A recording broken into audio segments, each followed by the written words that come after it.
नमस्ते, मैं हूँ ज्योति वेंकटेश और फ़िल्में फैंटास्टिक एक शीर्षक के अंतर्गत आज मैं देशवाले चैनल के लिए आपसे डिस्कस करूँगा पुरानी फ़िल्म।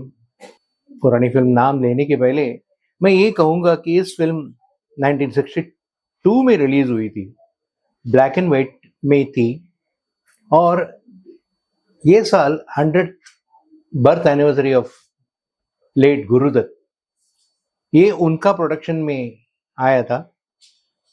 एंड इस फिल्म का नाम अब मैं बताता हूँ, साहिब बीवी और गुलाम। इस फिल्म की अवधि थी 2 घंटा 30 मिनट। प्रोड्यूसर थे, जैसे मैंने बोला था, गुरुदत्त, और डायरेक्टर अबरार अलवी, गुरुदत्त के क्लोज फ्रेंड। क्योंकि आपको पता है, पिछली बार मैंने कहा था, कागज के फूल के बड़े तौर पे फ्लॉप होने के बाद गुरुदत्त को कॉन्फिडेंस चला गया था फिल्म में डायरेक्ट करने का, और डायरेक्ट करना नहीं चाहते थे खुद, इसलिए अबरार अलवी को बोला तुम ये फिल्म डायरेक्ट करो। और उनके रेगुलर म्यूजिक डायरेक्टर रवि थे और एस डी वर्मन, लेकिन इस फिल्म के लिए हेमंत कुमार को साइन किया था टू कंपोज म्यूजिक। कितने अच्छे अच्छे एक से बढ़कर गाने थे इस फिल्म में, जैसे कि साथिया आज मुझे नींद नहीं आई है, फिर पिया तो ऐसे जिया मेरी, फिर मेरी बात रही मेरे मन में, और बहुत ही हिट सॉन्ग, न जाओ सैया चुरा के भैया कसम तुम्हारी। तो ये सब गाने साहिर लुधियानवी ने लिखा और इन्होंने, हेमंत कुमार ने संगीतबद्ध किया था। इस फिल्म की कास्ट गुरुदत्त ऑफकोर्स थे। गुरुदत्त के अलावा उनके फेवरेट एक्ट्रेस वहीदा रहमान भी थी, और दोनों के अलावा हाईलाइट इस फिल्म का मीना कुमारी भी एक ट्रेजेडी रोल किया था। Tragedy role in the sense, इसमें उसको वेरी सिंपैथेटिक लड़की दिखाया, लेकिन उसके हस्बैंड ने खुद उसे पीने के लिए मजबूर कर देते और कैसे ट्रैजिक एंड हो जाता है उनका। अच्छा, कुछ ट्रिविया बताता हूँ मीना कुमारी के बारे में। शुरू में गुरुदत्त अप्रोच किया था मीना कुमारी को, इस फिल्म में हीरोइन का रोल करेंगे, तो मीना कुमारी तो रेडी थी, लेकिन उनके हस्बैंड कमाल अमरोई साफ मना कर दिया था। मेरी बीवी मीना अगर इस किस्म का पियक्कड़ का रोल करती है तो उसको बुरा इमेज मिल जाएगा, और आने वाली सब फिल्में उसको पियक्कड़ का रोल ही मिलेगा। इसलिए मैं चाहता हूं कि वो ना करे इस फिल्म को।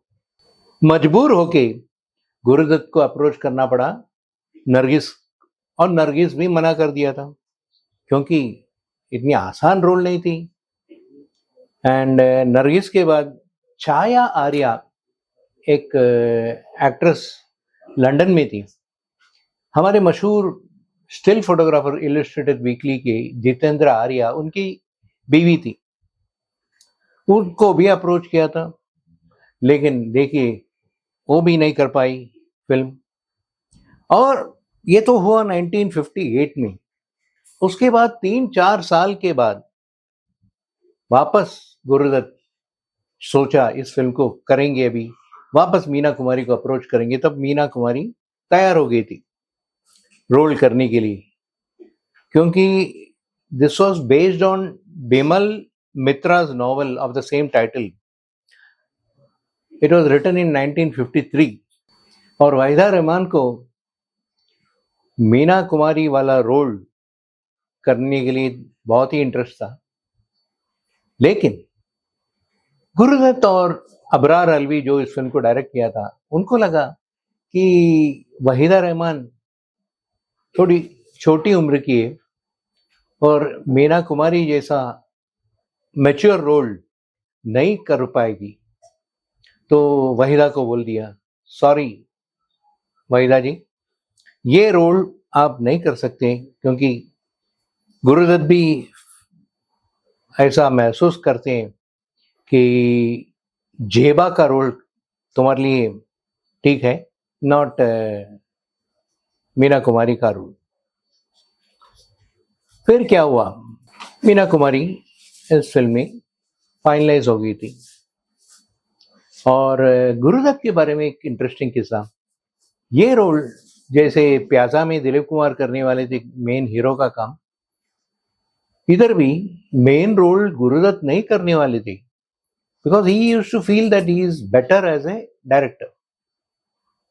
और बाद में क्या हुआ, बाद में नहीं, शुरू में गुरुदत्त ने कंसिडर किया था शशि कपूर को और अपॉइंटमेंट भी दिया था उनको मिलने के लिए अपने स्टूडियो में। लेकिन शशि कपूर ने क्या किया, गुरुदत्त को मिलने के लिए और अपॉइंटमेंट के लिए ऑलमोस्ट 2.5 आवर्स लेट पहुंचे। लेट लतीफ थे, तो गुरुदत्त नाराज हो गया और उसको ऑन द स्पॉट निकाल दिया, नहीं कर सकता है तुम। फिर उसके बाद गुरुदत्त ने सोचा बिस्वजीत को इस फिल्म में लेंगे, क्योंकि बंगाल बेस्ड स्टोरी था बिमल मित्रा का। तो अबरार और गुरु बिस्वजीत को बुलाया करने के लिए, आ जाओ इस फिल्म में। तब बिस्वजीत की बारी थी, अरे मैं बंगाल में हीरो बनने के लिए आया हूं और काम भी कर रहा हूं। तब तक उनका हिंदी में डेब्यू नहीं हुआ था और वापस चले गए वो कलकत्ता। और दूसरा बिस्वजीत का ये प्रॉब्लम था, गुरुदत्त ने उनको एक एक्सक्लूसिव कॉन्ट्रैक्ट में बांधना चाहता था और बिस्वजीत को बॉलीवुड में बड़े पैमाने में करना था बाद में काम, तो मना कर दिया। और अल्टीमेटली बेचारे गुरुदत्त को खुद इस रोल को निभाना पड़ा। क्या रोल था ये भी, ये रोल एक बहुत ही भोला बाला रोल था और जवान दिखने के लिए गुरुदत्त ने अपने मूंछ भी निकाल दिया। और ये फिल्म इतनी बड़ी हिट हो गई थी और बाद में तेलुगु में मांची बाबाई नाम में ये फिल्म बनी थी। एंड इस फिल्म के साथ गुरुदत्त और वहीदा रहमान 6 फिल्म में काम कर चुके थे और this was the last film in which Guru Dutt और वहीदा रहमान साथ में काम किया। इसमें एक बोला लड़का एक पैलेस में काम करने के लिए आता है जो जमींदार का है। जमींदार और उसके छोटा भाई यानी सप्रूजी और रहमान, ये दो भाई भाई थे, अमीर थे, अय्याश थे। तो रहमान और सप्रूजी दोनों बड़े भाई और छोटे भाई थे, यानी रहमान छोटा भाई और सप्रूजी बड़े भाई। सप्रू यानी वही है जो आज के तेज सप्रू है ना एक्टर, उसके बाप। तो इस फिल्म में हाईलाइट किया, गुरुदत्त ने डायरेक्ट नहीं किया, लेकिन सारे गाने गुरुदत्त ने डायरेक्ट किया था। जैसे आजकल संजय लीला बंसाली भी अपने फिल्म में कभी कभार सॉन्ग्स डायरेक्ट करते हैं। तो इस फिल्म में ऐसा हुआ कि ये सब अंधेरी में शूट किया था, इन अंधेरी ईस्ट में। एंड फिल्म तकरीबन 50 दिन शूट किया था ब्लैक एंड वाइट में और फिर रिलीज किए थे। और वहीदा रहमान इस फिल्म में बहुत ही क्यूट लग रही है, लेकिन इट शुड बी रिमेम्बर्ड ये उनकी 6th फिल्म थी। एंड मैंने बताया था कि वहीदा भी मीना कुमारी का रोल करना चाहती थी, लेकिन ये वेरी प्रिंसिपल डायरेक्टर थे गुरुदत्त, उन्होंने मना कर दिया कि किसी और फिल्म में तुमको एक सीरियस रोल देता हूं। फिर उन्होंने वहीदा रहमान को लेके इस फिल्म बनाया और बहुत ही सीरियस फिल्म थी।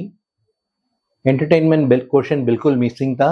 You can imagine, Dhumal played the comedy and not Johnny walker, जो इनके फेवरेट थे गुरुदत्त के. तो ये फिल्म जिसका नाम है साहिब बीवी और गुलाम was made in 1961 and 62 and release हुई थी 1962 में. It was the black and white era. And और क्या कहें, आइकन डायरेक्टर बन गए गुरुदत्त. दो उन्होंने सिर्फ प्रोड्यूस किया था, साहिब बीवी और गुलाम, और Abrar Alvi was the director. और उसके बाद कागज के फूल के बाद, वो कागज के फूल तो फ्लॉप हो गई, लेकिन आज भी आइकॉनिक फिल्म है. साहिब बीवी और गुलाम भी एक आइकॉनिक फिल्म बन गई in the history of Indian cinema. और आज भी हम हर एक गाने को याद कर सकते जो साहिब बीवी और गुलाम में थी. जैसे मैंने कहा, हाईलाइट गाना था न जाओ सैया चुड़ा के भैया, गाना गीता दत्त ने गाया था. और एक दो गाने इस फिल्म में आशा भोसले ने भी गाया था.